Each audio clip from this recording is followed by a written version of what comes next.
यदि आपने कर्जा लिया तो आपके पड़ोसी को तो बताना दूर की बात है, आपके वाइफ को भी नहीं बता सकते हो कि आपने कर्जा लिया हुआ है। और ये क्या कर रहे हैं, ये मोहल्ले में बता रहे हैं पूरे। कानून आपको पता होना चाहिए। और जब कोई रिकवरी वाला है, बैंक वाला है, कोई भी रिकवरी वाला है, उससे पेपर मांगो पहले तो।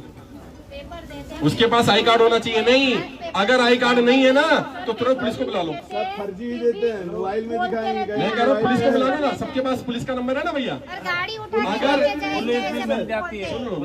तरीका बता रहा हूँ भाई, प्रॉब्लम पे बात मत करो। दो तरीके होते हैं। मैं आचार्य चाणक्य का शिष्य हूँ। आचार्य चाणक्य कहते हैं तो समस्या पे बात कर लो, 4 घंटा 6 घंटा करते रहोगे कोई समाधान नहीं मिलेगा, या समाधान पे बात करो। मैं तो समाधान बता रहा हूँ। जब कोई रिकवरी वाला आए सबसे पहले उससे पूछो भैया आई कार्ड दिखा।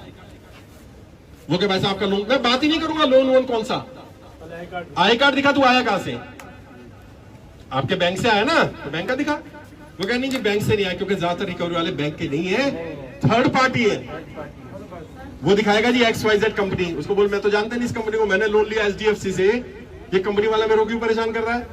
वो कह जी हमारी कंपनी को काम दिया रिकवरी का। बात सही है, दिया जा सकता है ना। आपकी कंपनी को काम दिया, उसका लेटर दिखा। कहां पे लिखा है कि तेरी कंपनी को काम दिया, प्रूफ दिखा भाई।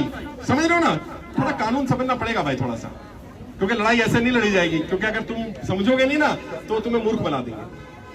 अब वो लेटर दिखाएगा, अब उसको बोलो DRA का लाइसेंस दिखा। DRA क्या होता है, डेट रिकवरी एजेंट।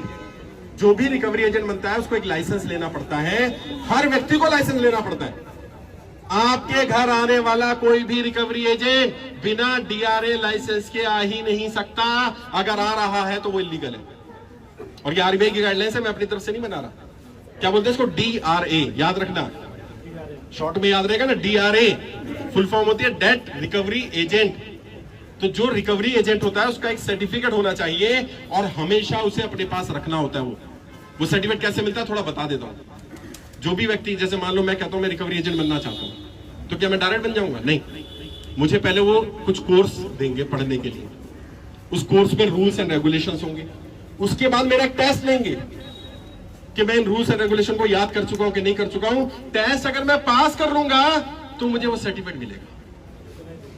और जिसके पास DRA का लाइसेंस या सर्टिफिकेट होगा वो गाली गलौज बदतमीजी कर ही नहीं सकता, क्योंकि उसमें लिखा है अगर आपके पास DRA का सर्टिफिकेट है और आपने गाली गलौज बदतमीजी की, आपका सर्टिफिकेट रद्द हो जाएगा। वो रिकवरी नहीं कर सकता। मैं नहीं बेटा, कॉल करो इसको, कॉल करो। मैं ऐसे बात नहीं करूंगा, स्पीकर पे बात करो। हाँ बात छोड़ो ना, आप स्पीकर पे लगाओ, आप ही बात करो ना। भैया मेरे बच्चों को लेने कब आ रहा है, मैं यहाँ पे खड़ी हूँ। अभी 2 चीजें और, क्योंकि जो जानकारी देनी है वो जरूरी है। अगर डेट रिकवरी एजेंट लाइसेंस है उसके पास, और लाइसेंस लेने के बाद वो गाली गलौज करता है, बदतमीजी करता है, तो उसका लाइसेंस कैंसिल हो जाएगा। ये आपको रूल पता होने चाहिए। अब जब कोई आपके यहाँ रिकवरी वाला आया, आप सबके पास मोबाइल फोन है, ये मोबाइल फोन आपका हथियार है। जैसे आए ना तुरंत फोन का वीडियो रिकॉर्ड करके फोन जेब में रख लो, ऊपर बताओ भी नहीं, चालू रखो। आजकल तो पता भी नहीं चलता रिकॉर्डिंग हो रही कि नहीं हो रही है।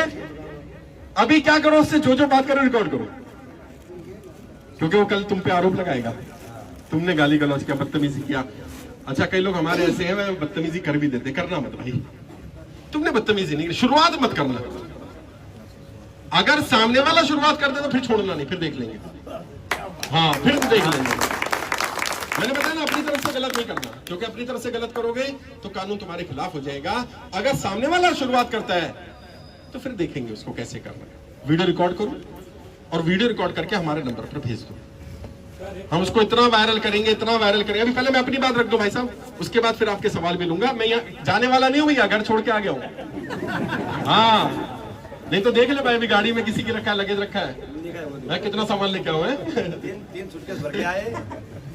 मैं आ गया हूँ भाई। अभी मेरे पास रहने की जगह नहीं है यहाँ। अरे बस ये कह दिया, यही बहुत है। ऐसे तो बहुत सारे घर है, तुम लोग का दिल में इतनी जगह है यार। मेरा घर है और प्लस दिल्ली मेरा ससुराल है, तो आप मेरे ससुराल पक्ष की तरफ से आए हो तो मोस्ट वेलकम। बहुत बहुत शुक्रिया, धन्यवाद। नहीं एक दिन जरूर, के लिए नहीं, कई महीनों के लिए मोस्ट वेलकम। बहुत शुक्रिया भाई। ये गुजरात टीम देखिए कहाँ व्यवस्था करनी है, लेकिन आज तक अभी तक भी मेरे पास ये नहीं पता मुझे रुकना कहाँ है। मैंने कहा मैं आ रहा हूँ। दूसरी चीज का क्या ध्यान रखना, ये भी बड़ी चीज है, इसके बारे में भी लोगों को नहीं पता।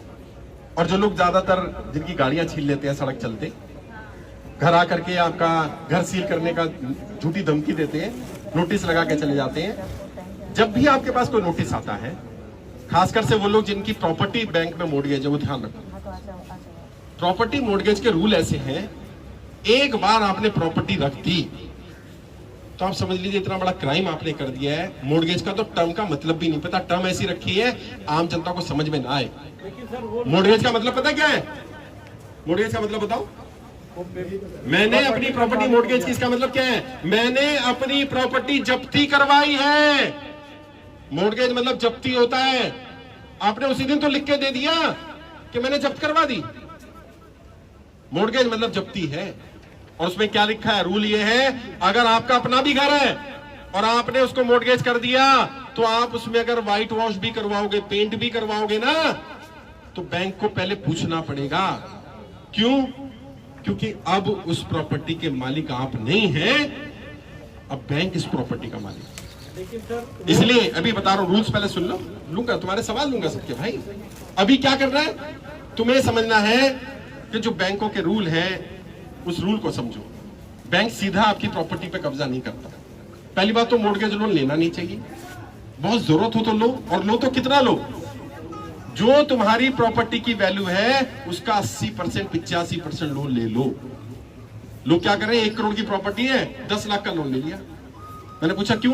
कह साहब 10 की जरूरत थी। अरे तेरे को तो 10 की जरूरत थी, अब तू सोच 10 लाख के चक्कर में तूने 1 करोड़ रुपए जब्ती करा दिया। कल को बाउंस हो जाएगा तो कितना जाएगा पता है? 1 करोड़ ही जाएगा। बैंक रहम नहीं करेगा, तेरी 1 करोड़ की प्रॉपर्टी है तो पहली बात तो लेना नहीं। दूसरा, लेना तो क्या लेना, 80% 90% जितना मिल जाए उतना लेना, ताकि लेके जाएगा ना ले जा, थोड़ा सा नुकसान होगा। तीसरा क्या करना, अगर कोई home loan, housing loan, mortgage loan चल रहा है, किस्त बाउंस मत होने देना। कोशिश करना किस्त बाउंस नहीं होनी चाहिए। 1 हो जाए गलती से तो 2 तो बिल्कुल नहीं होनी चाहिए, क्योंकि 2 तक तो फिर भी राहत है। अगर गलती से 3 किस्त बाउंस हो गई तो अब आपका सरफेसी एक्ट लागू हो जाएगा। ये सरफेसी एक्ट क्या होता है? वैसे सरफांसी एक्ट कहता हूं, क्योंकि फांसी का फंदा है। क्या हो जाता है? जैसे ही 3 किस्तें बाउंस हुई, अब आपने जो प्रॉपर्टी जब्ती रखी हुई थी, बैंक आपसे सारा आउटस्टैंडिंग मांग लेगा, सारा पैसा वापस करो। अबे जो 3 किस्त नहीं दे पा रहा वो सारा कैसे देगा यार? कोई कानून किसने बनाया, मुझे समझ में नहीं आता। मैं बैंक के अधिकारी से मिला, मैंने भाई एक बात बताओ, 3 किस्त बाउंस होने आप कौन सा नोटिस देते हो? कहते हम सिंबॉलिक पोजीशन 13(2) का नोटिस देते हैं। मैंने उसमें क्या मांगते हो? कह रहे सारा पैसा मांगते हैं। मैंने दिमाग है, रोटी खाते हो कि गोबर खाते हो? कह रहे क्यों? मैंने जो किस्त तो दे नहीं पा रहा, पूरा पैसा कैसे देगा भाई? कह रहे तो क्या होना चाहिए? मैंने कम से कम ये होना चाहिए, तेरी 3 महीने की बाकी है, 3 महीने का पहले पैसा दे, नहीं तो तेरी जब्ती करेंगे, ताकि उसको डर बैठे। उसको तुम सारा पैसे का मांग लेते हो यार, और इसका व्यापार बंद हो गया, कोई काम धंधा नहीं है, कुछ नहीं है, तो क्या करेगा? वो प्रेशर में आ जाएगा। तो सरफेसी एक्ट बहुत खतरनाक एक्ट है। फिर भी 13(2) का नोटिस आ जाए तो तुरंत किसी वकील को, हमारी टीम जो है वो फ्री में हेल्प कर देगी, लेकिन आपको डीआरटी में केस जाएगा तो वकील को करना पड़ेगा। डीआरटी में भी कहना नहीं चाहिए, कई वकील साथी भी यहाँ नाराज हो जाएंगे, लेकिन बहुत सारे वकील भी गड़बड़ कर रहे हैं, सच्चाई बता रहा हूं। बंदा कहां मर रहा है, मतलब मैं बता नहीं सकता बेचारा है? नहीं, एडवोकेट है डीआरटी के, ये तो ईमानदार है। ये ईमानदार है, वो खुद बताएंगे आपको। वो बता देंगे, उनसे पूछ लेना, अभी मैं मौका दूंगा उनको कि एक्चुअल में एडवोकेट भी गड़बड़ कर रहे हैं। वो मिल जाते हैं बैंक वालों से, क्योंकि बैंक वाले पैसा खिला देते हैं। आप कितना पैसा दोगे? तो कोशिश ये करनी चाहिए अपनी तरफ से किस्त बाउंस नहीं होने देनी। कोई नोटिस आए तो नोटिस को पढ़ना है। कई लोग यहां भी नोटिस लाएंगे, मेरे सामने खोलते हैं। मैंने कितने दिन पहले आया कर 3 महीने, मैंने पढ़ा भी नहीं तुमने? वो देख तो ले फांसी का है कि किसी चीज का है, कहाँ का है नोटिस। भाई नोटिस पढ़ लिया करो, नोटिस कोई फांसी का फंदा नहीं है। और जब कोई नोटिस कर रहा है, नोटिस भेज रहा है, तो जैसे बैंक नोटिस भेज रहा है तुम भी नोटिस भेज दो। तुम बैंक कह रहा है तुमने किस्त नहीं भरी, तुम अपना रीजन लिख के दो। क्यों? ताकि कल जब कोर्ट में जाएगा तो बैंक का भी प्रूफ होगा, तो आपका भी प्रूफ होगा। भाई मैंने बैंक को पहले ही बताया था। एक डीआरटी का केस बता रहा हूं भाई साहब, बड़ा बढ़िया केस। व्यक्ति की नौकरी थी, नौकरी छूट गई, कंपनियां बंद हुई बहुत सारी, तो नौकरी छूटी लोगों की। उसने, क्योंकि हमारी वीडियो सुनी थी, उसने क्या करा, उसने बैंक में नौकरी का जब नोटिस आया छोड़ने का, 3 महीने का नोटिस होता ना, नोटिस पीरियड में ही बैंक को नोटिस भी भेज दिया और एक लेटर भी भेज दिया कि जी मेरा ये नौकरी का नोटिस आ गया है, 3 महीने मेरी नौकरी चली जाएगी, 3 महीने बाद मैं किस्त नहीं भर पाऊंगा जब तक मुझे नई नौकरी नहीं मिल जाती।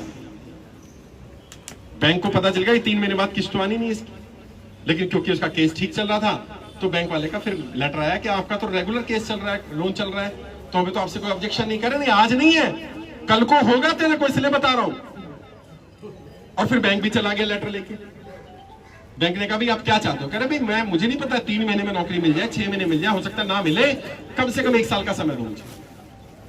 उसने कहा जी 1 साल का तो ऐसा कोई प्रोविजन नहीं है, ये नहीं है, वो नहीं है। वो हर हफ्ते लेटर लिखता रहा, और सिर्फ बैंक को नहीं लिखा उसने, बैंक के सीनियर मैनेजर को, बैंक के रीजनल मैनेजर को, सब जगह लेटर भेज रहा है। उसको बुला लिया बैंक ने कि भाई क्या चाह रहा है तू, सब जगह कंप्लेंट कर रहा है, भाई सुनोगे नहीं तो क्या करूं, मेरी तो नौकरी चलेगी। बैंक ने कहा चल 6 महीने का समय दे रहे हैं, 6 महीने में तेरी नौकरी लग जाएगी, अगर नहीं लगते तो 6 महीने बाद आ जियो, फिर बता दियो, फिर कुछ कर लेंगे। और उसे 8 महीने का समय मिला। 8 महीने बाद जब नौकरी लग गई तो किस्त भरने लगा। क्यों? क्योंकि वो जागरूक था ना, उसे अधिकार पता था, अपने अधिकारों को जानना है। ये लड़ने का समय, डरने का समय नहीं है। और कर्जा, मैंने कहा ना, कर्जा लेना कोई अपराध नहीं है। भाई धूप हो रही है, थोड़ा सा इस साइड आ जाओ, तुम लोगों को धूप लग रही होगी यार, हैं? कर्जा लेना कोई अपराध नहीं है, और कर्जा नहीं चुका पा रहे ये भी कोई अपराध नहीं है। ये एक मिस्टेक है, गलती है, लेकिन ये अपराध नहीं है, तो फिर आपको अपराधी नहीं मानना। बाकी मैंने जैसा कहा मैं आ गया, अब तुम्हारे सवाल जवाब लेता हूँ, किसको क्या क्या दिक्कत आ रही है बता।